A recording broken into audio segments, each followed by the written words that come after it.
Lo mío tiene que ver con educación, tiene hilos conductores con lo anterior, porque cuando decía Cereto también hablaba Hugo en relación para quién se está legislando, creo que hay una línea de continuidad y tiene que ver, en este caso, muy particularmente con la educación pública. En la sección educación se está proponiendo la derogación de 34 artículos, no es todo la sección tiene 80 artículos, se buscó lo más negativo y yo voy a tratar en un esfuerzo grande de síntesis que me pidió Héctor hoy de mañana, es que resumirlo en tres grandes ítems. El primero es que contradice principios fundamentales de la educación pública construidos a lo largo de 150 años de historia. El segundo es que con esta nueva forma de gobierno, además de afectar la autonomía, que es uno de los principios fundantes, elimina el Sistema Nacional de Educación Pública, favorece a la educación privada y a pesar de que señala que busca mejorar la gestión, el resultado es un empeoramiento de esa gestión. Y el tercero es que la LUC reduce la participación y limita el papel de los docentes a simples ejecutores de decisiones adoptadas centralmente. Repasando estas razones, contradice principios fundamentales de la educación pública. Voy a hacer ese juego que también hacía recién Cereta, el de antes y después. Antes de la LUC, la Ley General de Educación obligaba a inscribir a niños y adolescentes en un centro de enseñanza, observar su asistencia y aprendizaje. Ahora la LUC eliminó esa obligación. Quienes no quieren derogar tendrán que explicar cómo se asegura la obligatoriedad de la educación si no es inscribiendo a los niños en un centro educativo. Hay quienes han manejado esto diciendo hay niños que aprenden en su casa. Se les llama con un nombre inglés homeschool. Vuelvo a preguntar, ¿para quién se está legislando? Pero además, la pandemia, que fue un gran fenómeno de enseñanza y de aprendizaje de muchas cosas, una especie de laboratorio natural, entre comillas, real, nos enseñó que ir al jardín, a la escuela, a cualquier centro educativo es insustituible. Ustedes recuerdan que entre junio y octubre del 2020 las autoridades dejaron en suspenso la obligatoriedad. En esos meses perdimos a cientos de niños, niñas, adolescentes. O los perdimos porque se fueron, o los perdimos porque fueron de manera insuficiente. Y si hay algo que demostraron evaluaciones hechas ese mismo año, es que ir a la escuela, o ir en el caso concreto de las evaluaciones, ir a la escuela, era bien importante y no ir a la escuela daba resultados negativos. Por eso creemos que la ley debe mantener esa obligación. Pero en ese mismo artículo, que la verdad que es un artículo que lo cambian absolutamente, había una mención que decía, es el artículo 7 de la Ley General de Educación, que se asegurará la extensión del tiempo pedagógico y la actividad curricular a los alumnos de educación primaria y media básica. Ahora la LUC eliminó la mención de la extensión del tiempo pedagógico en toda la ley. No es que lo haya sacado de un lado y lo puso en otro, no aparece.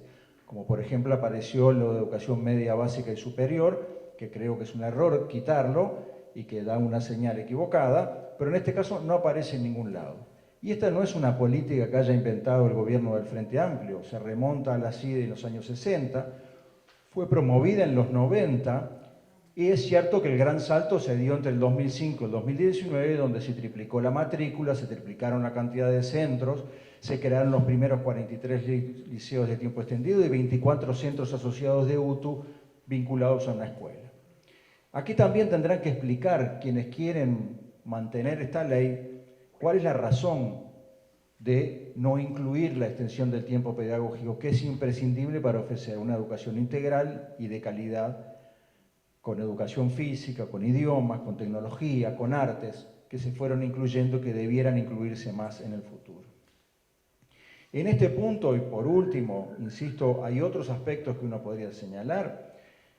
Se dice, el Ministerio de Educación y Cultura antes tenía una función que la ley establecía, que era facilitar la coordinación de las políticas educativas nacionales y articularlas con otras del desarrollo humano, cultural, social, tecnológico y económico. Ahora, la LUC le agrega al Ministerio de Educación y Cultura otras funciones que claramente lesionan la autonomía de los entes. Elaborar un compromiso de los candidatos a integrar el CODICEM, elaborar el Plan de Política Educativa Nacional, desarrollar un programa de fortalecimiento de formación en educación, formación docente, sin participación de ANEP, ni de la UDELAR, ni del Consejo de Formación en Educación. Es un programa exclusivamente del Ministerio. El primero era el artículo 145, este es el artículo 171. Otorgar las reválidas de títulos que otorgaba la Universidad de la República, que además ahora van a cobrar para hacer lo que antes la universidad hacía en forma gratuita. Definir el carácter universitario de carreras de formación en educación, que no es una función del Ministerio, que obviamente va en contra de la autonomía, y otorgar a becas a estudiantes de carreras docentes públicas y privadas en el artículo 171. Estos aspectos demuestran que para la LUC, la educación, es un asunto de gobierno de turno y abandona la idea de fomentar políticas de Estado, centralizando decisiones en el MEC, en las autoridades políticas designadas en la ANEP y reduciendo al máximo la participación que vamos a señalar ahora. El segundo aspecto es que con la nueva forma de gobierno de la LUC, ustedes han visto que se ha señalado que es lo que se propone, una nueva forma de gobierno, más ágil, más moderna, etc. Además de afectar la autonomía, como dijimos, elimina el Sistema Nacional de Educación Pública, favorece la privatización y empeora la gestión. Antes de la LUC, los entes autónomos y el Ministerio de Educación y Cultura integraron el Sistema Nacional de Educación Pública. Se facilitaba allí la elaboración de políticas comunes, la coordinación de acciones, compartir recursos y acciones. Ahora la LUC elimina el Sistema Nacional de Educación Pública, no existe, e incorpora una coordinación, que es una coordinación con instituciones privadas y con una cantidad de otras instituciones que pueden tener relación con la educación, pero que tienen una relación secundaria con los fines principales. Y como saben, un camello es un burro hecho en una comisión, cuanta más gente pongas en una comisión, menos funcionamiento va a tener, y crear una comisión con 17 miembros. También eliminaron el Sistema Nacional de Educación Terciaria Pública. Pero hay quienes dicen, no ha pasado nada después de la aprobación de la LUC. Yo lo que puedo decir, no solo desde la aprobación de la LUC, sino desde el 1 de marzo de 2020, las comisiones coordinadoras, la anterior, las que creó la LUC, no se han reunido una sola vez. Y entren a la página del Ministerio de Educación y Cultura y van a ver que todo lo elaborado y hecho por las comisiones coordinadoras del Sistema Nacional de Educación Pública anterior está borrado. ¿Qué quiere decir con esto? Que para ellos no es importante la coordinación entre los entes autónomos. Lo importante es lo que haga, diga y empuje el Ministerio y el Gobierno en cada una de los momentos. Antes de la LUC, la educación privada estaba habilitada, autorizada o reconocida por organismos del Estado, ahora también. Tenía espacio de participación, había una Comisión Nacional de Educación, se lo invitaba al Congreso Nacional de Educación, el Consejo Consultivo de Educación Terciaria Privada, la Comisión Coordinadora de la Educación en la Primera Infancia. Ahora la LUC le aumenta el peso a la educación privada, integrando representantes de ella en todos los ámbitos de coordinación, los nacionales y los departamentales, al mismo nivel que los entes autónomos. También incorpora a la LUC mecanismos de gestión que son típicos de la educación privada, del ámbito privado, no solo de la educación. Por ejemplo, crear direcciones generales que ofician como gerencias. Creo que los que son maestros, profesores y docentes acá han visto cómo funcionan las direcciones generales y los compañeros de la FUN cuando van a las negociaciones le dicen esto lo tengo que consultar con el directorio, entre comillas, en términos gerenciales, es con el Consejo Directivo Central. Pero además les permite, vamos a hablar un poquito después de esto, transferir decisiones a las direcciones de los centros para que las direcciones de los centros coopten o rechacen, porque no solo cooptar, docentes para sus propios centros.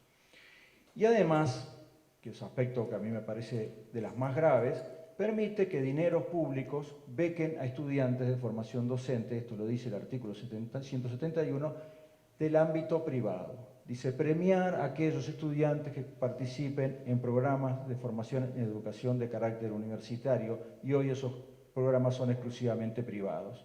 Pero aunque los hubiera públicos en el futuro, también van a poder fomentar las becas a las instituciones privadas, transfiriendo recursos para promover un sistema, un nivel educativo que tiene una escasa participación en la educación privada. Pero si es con recursos del Estado, a través de las becas, bastante más parecido a un voucher, quizás lo puedan hacer. Ustedes vieron que se habla de que la gestión era más eficiente, es más eficiente ahora, que era ineficiente antes. Yo diría que eso es absolutamente falso y antes había más eficiencia por dos razones. En primer lugar, porque las decisiones se tomaban con conocimiento. Y en segundo lugar, porque eran decisiones colectivas, donde se necesitaban puntos de vista diferentes para llegar a una misma situación. Hoy pasan situaciones donde los compañeros de la federación o de los sindicatos de la enseñanza están recibiendo de los docentes y a veces de los directores, de los inspectores, una enorme cantidad de advertencias. Ojo que está pasando tal cosa, ojo que van a eliminar, como sucedió a fines del año pasado, un centro de pasantías. Ojo que van a dejar las escuelas sin maestros si ponen los concursos en tal situación. Esto sigue sucediendo y lo único que lo puede atemperar son las alertas sindicales o a veces las alertas técnicas que no siempre llegan a tiempo. Hoy tenemos una gestión más centralizada, menos informada y más lenta. Y al eliminar los consejos de educación y crear las direcciones, se centralizaron decisiones en el CODICEN para 2.000 escuelas, para 300 liceos, para más de 200 centros de educación técnica, para 60.000 docentes en general y para alrededor de 700.000 estudiantes. Podemos dar muchos ejemplos, dificultades con los comedores, con los gastos, con los concursos, que se generaron un sinfín de situaciones, estoy hablando de primaria, que son producto de una gestión centralizada, porque creen que cuanto más centralizada es la gestión, más eficiente es. Por último, y como tercer punto, la LUC reduce la participación, decíamos, y limita el papel de los docentes a ejecutores de decisiones centrales. Antes de la LUC, los docentes tenían participación y eran considerados como agentes clave en las transformaciones educativas. Ahora, la LUC restringió al mínimo el papel de los docentes, eliminó su participación en cada nivel educativo junto con la desaparición de los consejos, artículo 148. Pero además redujo su peso en el CODICEN, ya que los votos de los consejeros docentes no tienen incidencia. Todas las decisiones se pueden tomar con 3 votos, que vaya casualidad, son los 3 designados por el Poder Ejecutivo con venia del Senado y que por lo tanto tienen un mandato político y que a su vez tienen que firmar el compromiso de política educativa. En torno a esto también se reduce la participación de la ciudadanía y de los estudiantes. En el Congreso de Educación se eliminan las comisiones consultivas, que eran tan importantes a nivel de UTU, porque participaban trabajadores y empresarios para definir líneas educativas en algún ámbito, reducen la participación de los estudiantes en los consejos de participación, eliminó la posibilidad de que estudiantes participen con voz en los consejos de educación, los de bachillerato particularmente. O sea que reduce la participación. Dejamos atrás aquella idea bareliana de que la educación del pueblo necesita la participación activa de éste y no simplemente convocarlo a través de discursos, como decía Varela.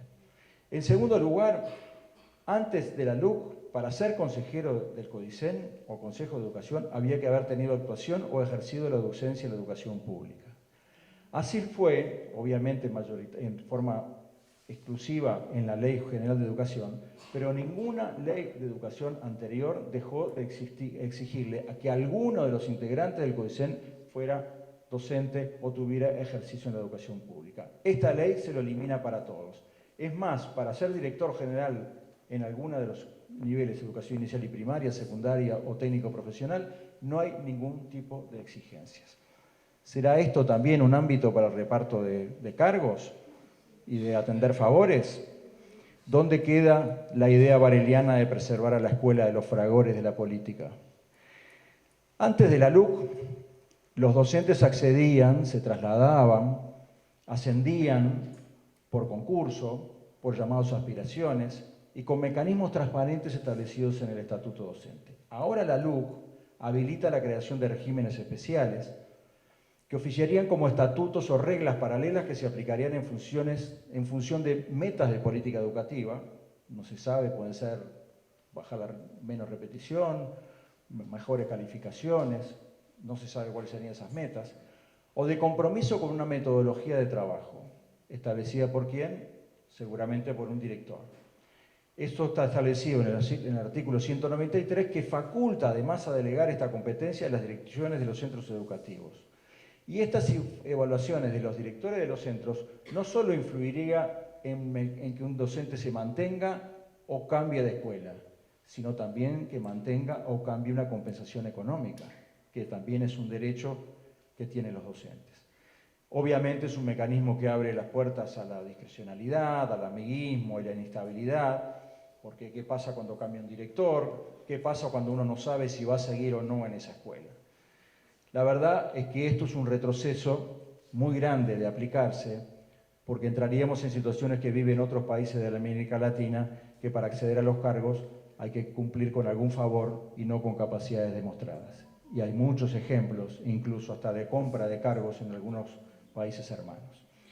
Antes de la LUC se establecía el carácter universitario de la formación en educación. Anda por allí un video que dice que esto lo incorporó la LUC. Eso no es cierto. El artículo 31 de la Ley General de Educación establecía el carácter universitario, pero además establecía cuál era el camino. Y allí se avanzó en cambios curriculares, en el fomento de la investigación, en una nueva carrera docente, en una nueva estructura académica, en el impulso a los posgrados, para derivar en una universidad de la educación. En la Ley General de Educación, el Consejo de Formación en Educación era la transición hacia la universidad.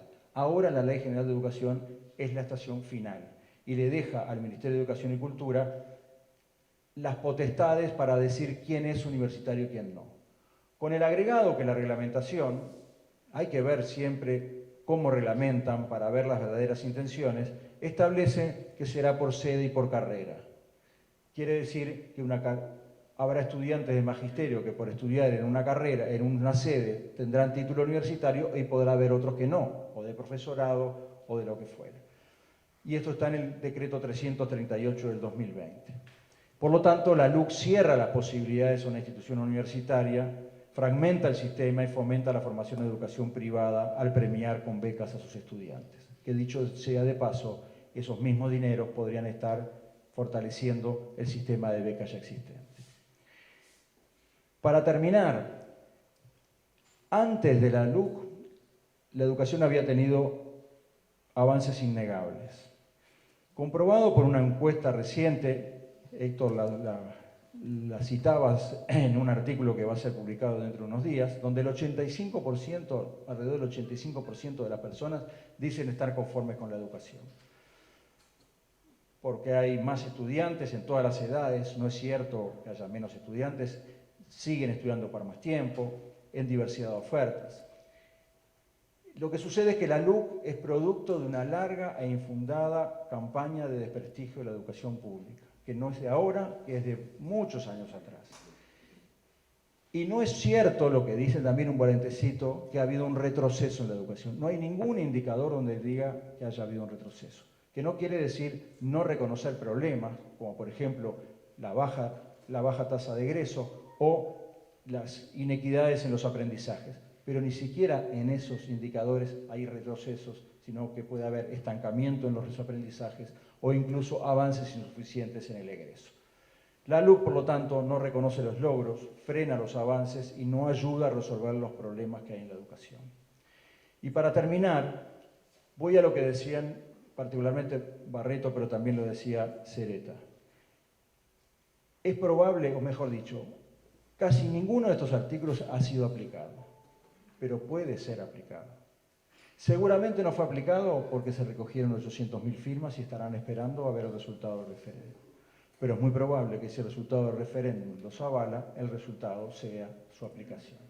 Por esa razón, tenemos que decirles que en este 27 de marzo tratar de convencer a la mayor cantidad de compatriotas a que voten sí y no permitir este avance que desprestigia y desmerece a nuestra educación pública.